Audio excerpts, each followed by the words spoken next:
Coming up on Lakefront Live, the latest updates on the Ebola virus. Secret Service Director Julia Pearson resigns after multiple security breaches. And in entertainment, we show you where to find all your favorite Halloween movies right here on Lakefront Live.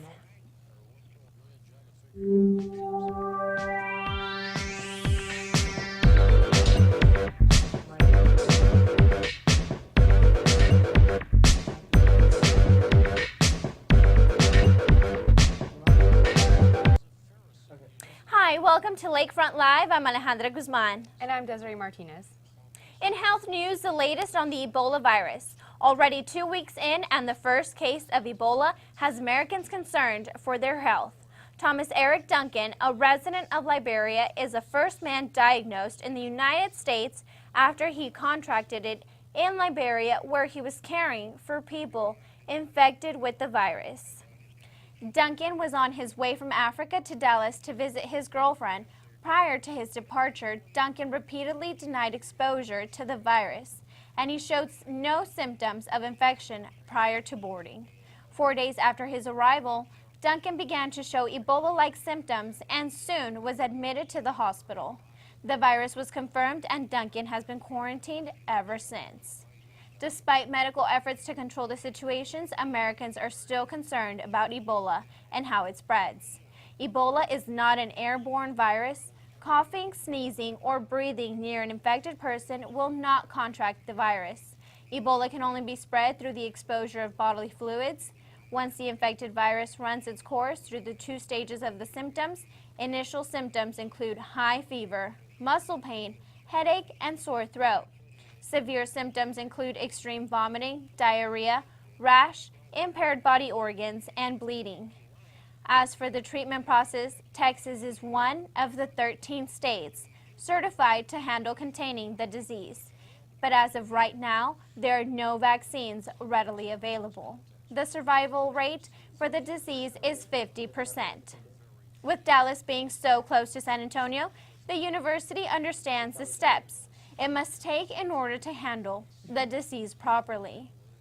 In a statement from Student Life Director Jack Hank, the university said, quote, "Our Lady of the Lake takes the safety and wellness of all its students, faculty, and staff seriously. The recent Ebola virus outbreak has caused conversation and concern. At this time, the CDC is not recommending colleges and universities to isolate or quarantine students. The Student Health Center is aware of exposure risk, and if any signs or symptoms are identified, they are prepared to follow recommendations in the CDC Health Advisory. Guidelines for evaluation of U.S. patients suspected of having Ebola virus disease. OLLU continues to monitor the news and is following guidelines and recommendations in accordance with the CDC. As recommended from the CDC for infection and control precaution, the Office of Health Services is distributing educational information, end quote. In addition, students also voiced their own concerns about the virus. From Dallas. I'm not too much in fear now because it is recent and they haven't said anything about it spreading out. So I'm not into it fear at this moment. I just thought that it was really unexpected to hear from this.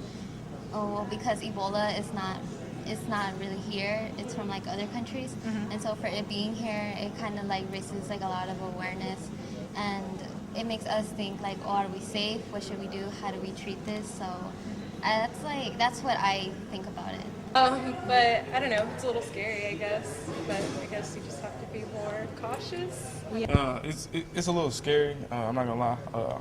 I'm originally from Louisiana, and after Hurricane Katrina, me and my family, we moved to the Dallas area.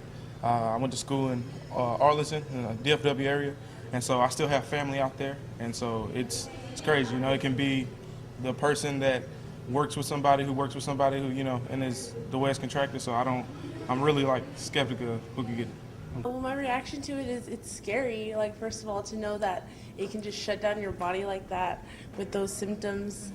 And I just think like people, like before they come like back like in the airport, like maybe is there like a way to test for it or something like that? So, but I think, like, I heard, like, in Dallas, like, they quarantine the guy, and, like, I think that's, like, the best thing possible just to make sure it doesn't spread, because it could become, like, this whole big thing, and, like, the fatality rates would be, like, so big, and I think they're doing everything possible to stop it. So I feel pretty safe. You know, I know we're close to Dallas, so it's scary, but I feel pretty safe knowing that they're aware of it and they're trying to contain it. Coming up after the break, Secret Service Director Julia Pearson resigns after 2 security breaches endanger the president's life. The details right here on Lakefront Live.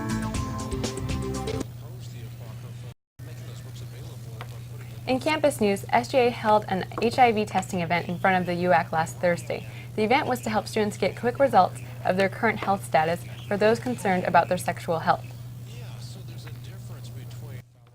Halo hosted an event called Impact of Violence. Students heard from multiple speakers on the impact of violence and were shown a brief video about the impact violence has.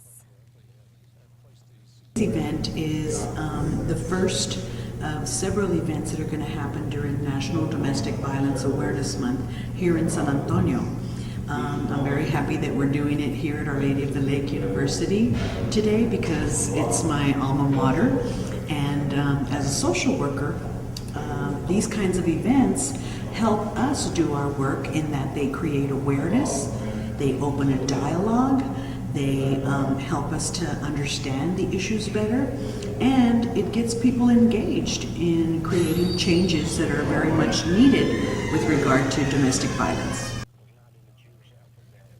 As midterms are approaching, students were encouraged to go to the mall area in order to receive blessings by the nuns so they could do well on their midterm exams. Students has been going on for quite some time, even before I got here. The name did change, however. We call it, the Power of Providence Blessing, which is just a reminder that, we all have the power of Providence, power of God within us to give blessings to one another. So at this time, it's a privileged opportunity for sisters to come over this way to this side of campus and to kind of have the interaction with students, but also know, because we constantly hear that the sisters are praying for us, or are praying for the students, or praying for the university. And so this is kind of a tangible way to say, look, they are praying. They're even coming here and praying for you during midterms. Yeah, most definitely. This is my 3rd time doing this, and I know midterms are very anxiety-provoking, and so to have an opportunity to spend some time with the sisters who are, their charism is all about divine providence, it helps us, or it's helped me in the past to really go into midterms feeling prepared and feeling calmed, and I know that God's going to take care of whatever needs to be taken care of, and so I feel good about it.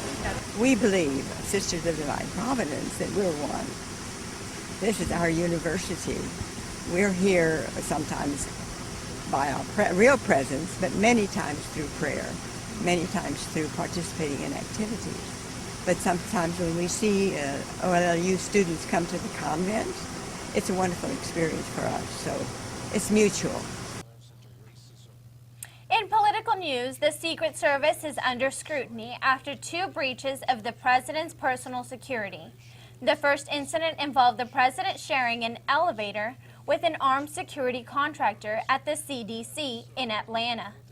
3 days later, a man hopped over the White House fence with a knife and ran all the way inside, making his way to the Ordnance East room before finally being apprehended.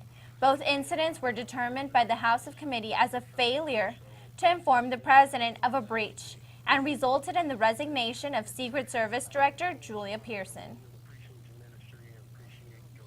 In local news, San Antonio is pushing the ban of the use of cell phones while driving. As of August 2008, the city banned texting, and in October of 2010, the city banned all use in school zones. And now they are looking to ban usage altogether. The City Council met last Wednesday to discuss the ban, and they will meet again later this month to decide on the issue. If passed, a campaign will be put in place to implement the ban citywide effective January of 2015. A Texas girl missing for 12 years is found in Mexico. Sabrina Allen, now 17 years old, was taken from her father's custody back in 2002 when she was on a weekend visit with her mother. Dara Marie Lawrence, Sabrina's mother, fled with Sabrina to Mexico, where they lived in seclusion for 12 years. Lauren was finally tracked down with the help of a confidential informant and now faces charges in Travis County. Coming up next on Lakefront Live, Halloween season is here and we have the latest movies and channels you will want to tune in for some spooky fun.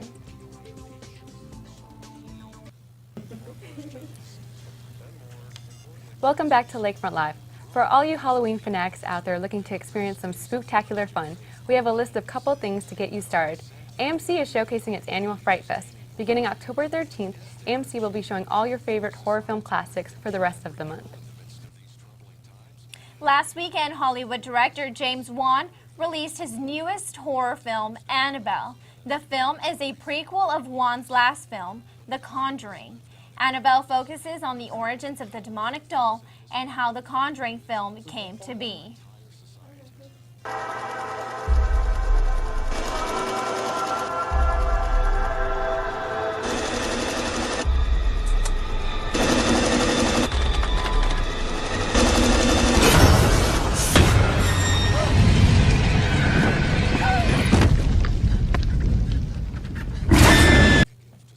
Up next, the latest updates on sports coming up after the break.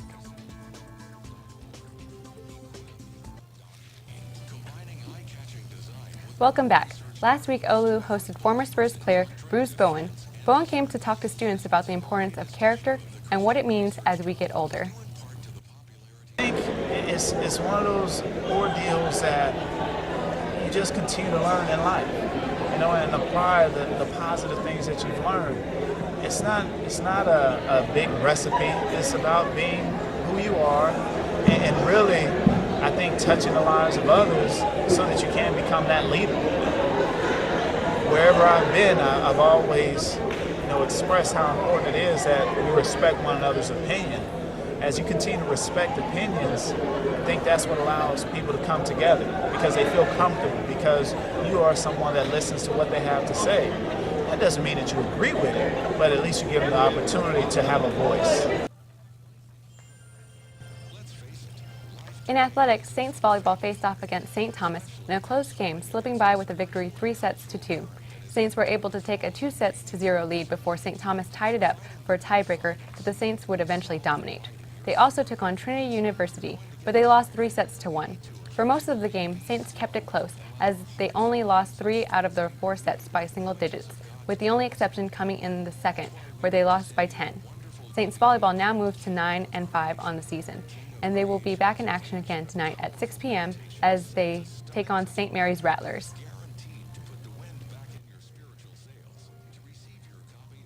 In soccer, the women dominated as they hosted Jarvis Christian and Southwest University. Against Jarvis, Saints dominated in a shutout victory 9-0. They were able to dominate on both sides of the ball, keeping the Bulldogs scoreless and struggling to play defense. Saints also hosted Southwest University, where they were able to control the entire game, keeping Southwest scoreless and capitalizing on their mistakes. Women's soccer now moves to 4-6 on the season, and they will be back in action again tonight at 6 p.m. as they travel to Trinity University. On the men's side, Saints enjoyed a winning weekend as they were able to defeat both Jarvis and Christian and Southwest University. Against Jarvis Christian, Saints dominated the entire match, scoring 6 in the first period, followed by 4 in the second, never allowing Jarvis to register a single point. Against Southwest, Saints took a 3-0 lead going into the half before ultimately winning 5-1. They are now 4-1 on the season. In tennis, the women won 5 matches this past weekend in the Doc Skokman Invitational. And for the men, they won 13 matches, and senior Matt Ellis was the overall tournament champion. That's all for this week. Don't forget to like our Lakefront Live page and follow us on Twitter. Have a great day. We'll see you next week.